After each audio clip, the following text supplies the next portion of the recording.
Good morning प्यारे बच्चों। अब आप इस विषय के वीडियोस एक साथ भी देख सकते हैं।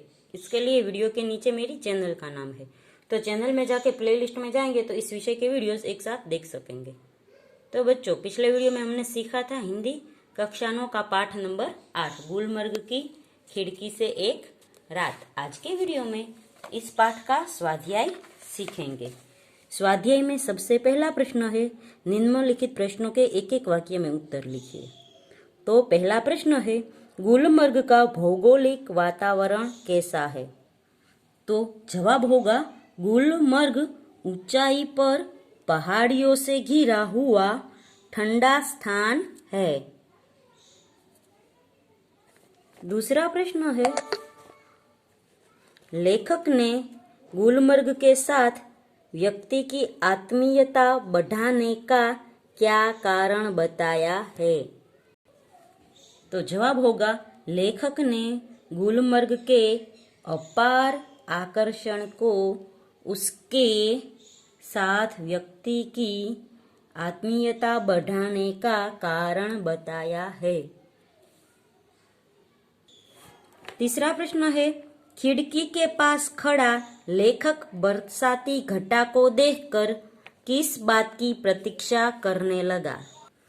तो जवाब होगा, खिड़की के पास खड़ा लेखक बरसाती घटा को देखकर इस बात की प्रतीक्षा करने लगा कि वह घटा तक पहुंचे और उसे अपने में लपेट ले। चौथा प्रश्न है, तूफान के एकाएक रुक जाने पर लेखक को कैसा अनुभव हुआ?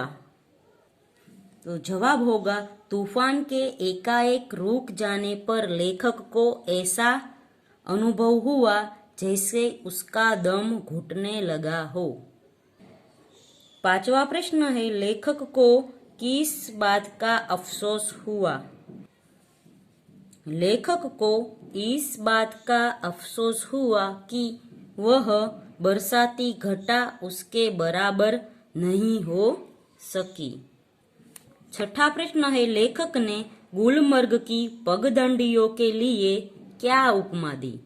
तो जवाब होगा, लेखक ने गुलमर्ग की पगडंडियों के लिए पतली पतली नरम बाहों की उपमा दी। आगे का प्रश्न है, निम्नलिखित प्रश्नों के दो दो वाक्यों में उत्तर लिखिए। तो पहला है, गुलमर्ग से विदा होते समय सैलानियों को कैसा एहसास होता है? जवाब होगा, गुलमर्ग में रहते हुए सैलानियों को उससे गहरी आत्मीयता हो जाती है, इसलिए वहां से विदा लेते समय उन्हें अपने आप से बिछुड़ने का अनुभव होता है। दूसरा प्रश्न है, लेखक ने गुलमर्ग के दिन को वाचाल क्यों कहा? जवाब होगा, गुलमर्ग में रात आते ही सब कुछ खामोश हो जाता है। दिन में सैलानियों के कारण वहां बहुत चहल पहल रहती है, इसलिए लेखक ने गुलमर्ग के दिन को वाचाल कहा। तीसरा प्रश्न है, सैलानी कब और क्यों सिहर जाते हैं? तो जवाब होगा, सैलानी बर्फबारी होने पर अत्यंत ठंडक के कारण सिहर जाते हैं। चौथा प्रश्न है, लेखक की प्रतीक्षा असफल क्यों हुई? तो जवाब होगा, लेखक तूफानी हवा के साथ आ रही बरसाती घटा से घिर जाने की प्रतीक्षा कर रहा था, लेकिन तूफान रुक जाने से घटा उस तक नहीं पहुंची, इसलिए। तीसरा प्रश्न है, निम्नलिखित प्रश्नों के 5-6 वाक्यों में उत्तर लिखिए। तो उसमें पहला प्रश्न है, लेखक ऐसा क्यों कहता है कि गुलमर्ग को कभी पूरा देखा नहीं जा सकता?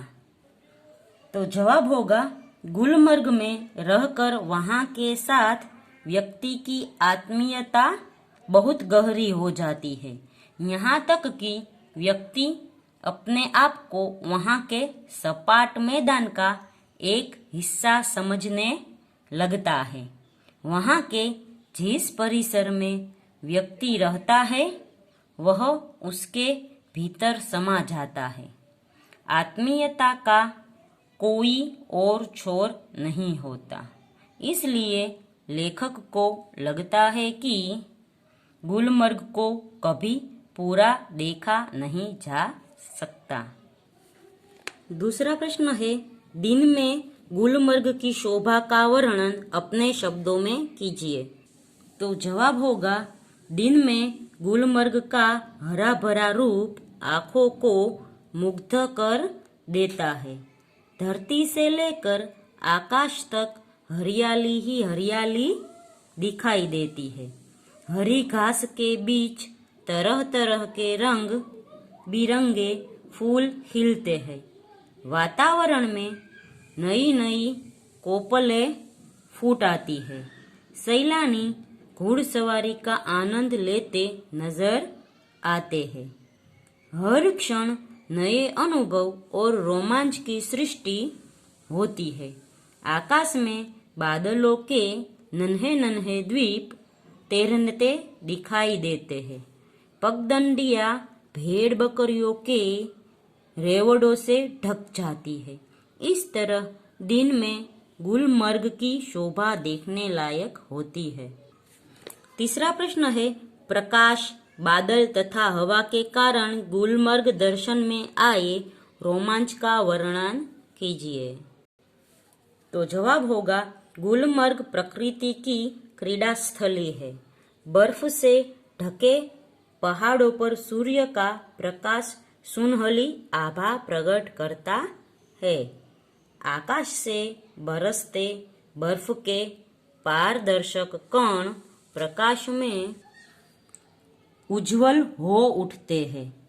बादलों के समूह आकाश में ऐसे विचरते हैं जैसे नन्हे नन्हे द्वीप इधर उधर भटक रहे हैं। सुहावनी लगने वाली हवा एकाएक तूफान का रूप ले लेती है। तेज हवा के साथ बरसाती घटाएं तेजी से आगे बढ़ती है। बीच बीच में बिजली भी कौंधने लगती है। इस प्रकार प्रकाश, बादल और हवा के कारण गुलमर्ग एक अनोखे रोमांच से भर जाता है।